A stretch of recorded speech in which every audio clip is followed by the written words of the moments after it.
안녕하세요. 귀농귀촌을 하시려는 분들이나 도시에서 생활을 하시다가 고향 또는 시골에 내려가서 정착을 하시고자 하시는 분들이 가장 먼저 고민하는 것이 그곳에 내려가서 거주할 전원주택을 짓는 것이겠죠. 보통 어차피 귀농귀촌을 하기 위해서 고향에 또는 시골에 내려가신다면 그곳에 농업인이 되어서 또는 어업인이 되어서 또는 임업인이 되어서 농림 어업인 주택 또한 신축할 수 있거든요. 보통 농업인 주택이라고 하는데 이 농업인 주택을 신축해서 거주하는 것도 좋은 방법이라고 생각이 듭니다. 그래서 오늘은 이 전원주택보다 농업인 주택이 좋은 이유 몇 가지를 말씀드려 보겠습니다. 먼저 첫 번째, 용도 지역상 전원주택, 일반 주택을 지을 수 없는 곳에도 이 농업인 주택은 신축이 가능하다. 보통 경치가 좋은 곳이나 가격이 저렴한 곳은 일반 주택을 지을 수가 없습니다. 경치가 좋은 곳, 우리가 보통 생각하면 강가나 또는 바다가 보이는 그런 곳이 경치가 좋은 곳이겠죠. 그런 곳은 보통 임야 같은 경우는 그 보존산지로 지정이 되어 있습니다. 보존산지라고 하면 공익용 산지와 임업용 산지로 나뉘는데 이렇게 보존산지는 일반 주택을 지을 수가 없습니다. 하지만 농업인의 자격을 갖추거나 또는 임업인의 자격을 갖추면 이 농업인 주택을 신축할 수가 있습니다. 그리고 저렴한 토지, 보통 농업진흥지역이라고 하는데 농업진흥지역의 농지, 즉 농업보호구역이나 농업진흥구역으로 지정된 그렇게 저렴한 곳의 그 농지에는 또한 일반 주택, 전원주택을 지을 수가 없습니다. 그러나 이곳도 이 농업인 주택은 지을 수가 있습니다. 그래서 좀 더 경치가 좋은 곳이나 또 좀 더 저렴한 곳에 주택을 신축하시고자 하신다면 이 농업인 주택, 농업인이 되어서 이 농업인 주택을 신축하는 것도 좋은 방법일 것 같습니다. 그리고 두 번째, 세금 감면.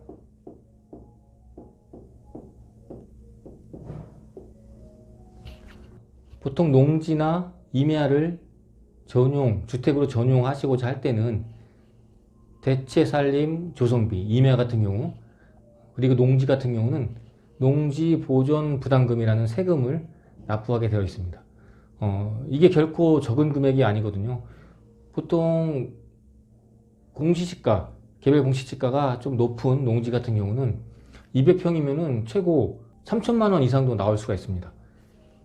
개별 공시지가의 30%를 납부하게 되어 있거든요.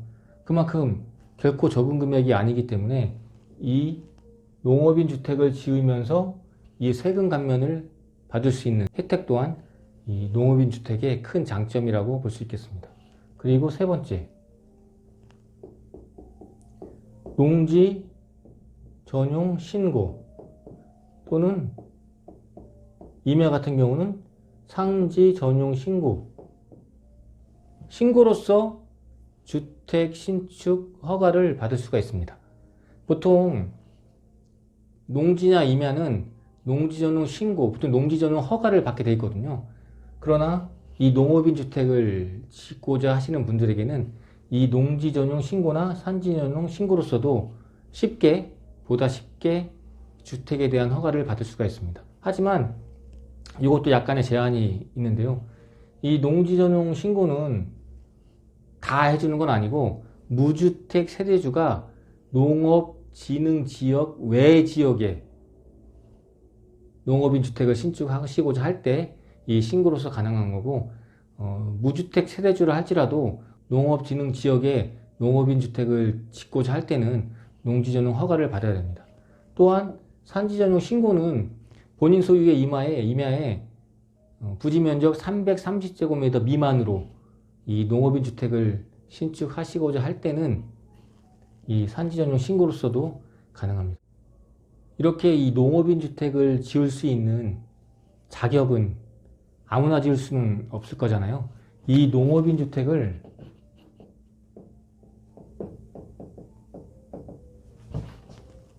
지을 수 있는 자격이 몇 가지가 있는데, 먼저 첫 번째, 세대가 농업인이어야 합니다. 세대가 농업인이어야 합니다. 세대 주가 농업인일 필요는 없고 세대 원 중 한 명만 이 농업인이면 되고, 다만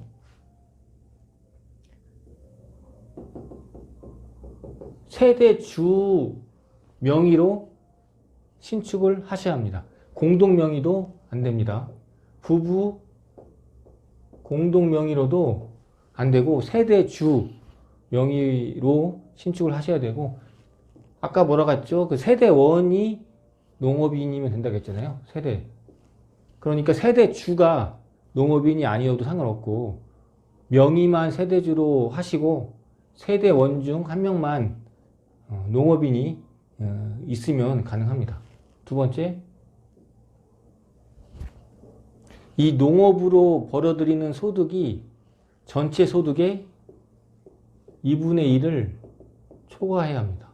또는 이 세대의 노동력으로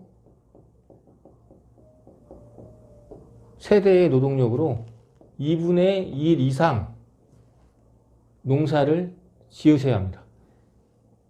또는이니까 뭐 둘 중에 하나만 만족을 하시면 될 것 같고요.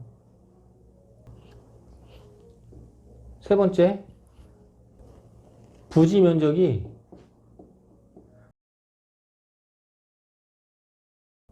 660제곱미터, 200평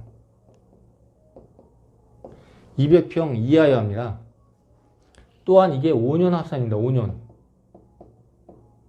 5년 합산해서 농업인 주택으로 짓고자 하는 부지의 면적이 200평 이하여야 합니다. 이 5년 합산이라는 얘기는 내가 올해 이 660제곱미터 200평을 전용해서 농업인 주택을 지었는데 짓고 나서 바로 매도를 했습니다. 그러면은 이 올해 포함해서 5년 동안은 또다시 200평을 활용한 농업인 주택을 지을 수가 없다는 얘기입니다. 네 번째, 농지가 있는 시구 읍면, 농지가 소재한 시구 읍면 또는 연접한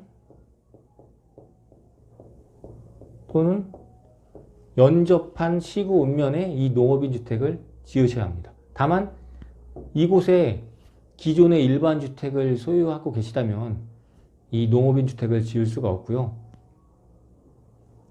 만약 서울에 일반 주택을 하나 갖고 계시고 충청도에 농업인 주택을 지을 수가 있는데, 이 서울에 있는 주택을 2년 이상 보유하고 그리고 농업인 주택을 그 이후에 취득하고 나서 5년 내에 일반 주택, 서울에 있는 일반 주택을 매도하시면 비과세 혜택 또한 받을 수가 있습니다. 1가구 1주택 비과세 혜택을 받을 수가 있습니다. 이렇게 농업인 주택은 아무나 지을 수가 있는 게 아니고요. 이런 조건을 만족하셔야지만이 농업인 주택을 지을 수가 있고, 다만 많이 궁금해 하시는 게, 그럼 주택 면적은 제한이 없냐? 맞습니다. 주택 면적은 법적으로 그렇게 제한은 없습니다. 다만 뭐 별장에 해당되는 주택이나 고급 주택, 법적으로 그 규격이 있거든요. 별장이나 고급 주택에 해당하는 주택은 이 농업인 주택으로 인정이 안 되고요. 그 외 면적에 대해서는 크게 제한은 없습니다. 혹시 농업인 주택을 지으시던 부모님이 농업인 주택을 짓다가 또는 농업인 주택에 거주하시다가 돌아가셨을 경우에 그 상속자분은 농업인이 아니더라도 승계해서 이 농업인 주택을 승계해서 거주를 하실 수가 있습니다. 다만 농업인 주택을 신축 후에 또한 주의해야 될 사항이 있거든요. 주의사항. 주의사항 몇 가지가 있는데 말씀을 드려보면 이 농업진흥 지역에 이 농업인 주택을 신축하셨을 경우에는 먼저 농업보호구역에서 이 농업인 주택을 신축하신 분은 5년 이내에 혹시 매도를 하시게 되면 기존에 감면받은 농지보전분담금은 다시 토해내야 됩니다. 다시 농지보전분담금을 다시 납부하셔야 하기 때문에 주의하셔야 할 것 같고, 다만 5년 이후에 매도했을 경우에는 그게 일반인이든 농업인이든 상관없이 매도가 세금 감면에 대한 혜택은 그대로 받으시면서 매도를 할 수가 있고요. 그리고 농업진흥구역에서 농업인 주택을 신축하시고 매도하시고자 하실 때에는 주의할 점이, 농업진흥구역은 일반 주택은 지을 수가 없잖아요. 그렇기 때문에 매도 또한 일반인에게는 매도할 수가 없고 농업인에게만 매도를 할 수가 있습니다. 주의하셔야 할 것 같고요. 그리고 임야도 마찬가지죠. 보전산지에 해당하는 임업용 산지나 공익용 산지에서도 농업인 주택은 신축은 할 수 있지만 매도는 일반인에게는 할 수는 없고 농업인한테만 매도를 할 수 있다는 거 알고 계셔야 할 것 같습니다.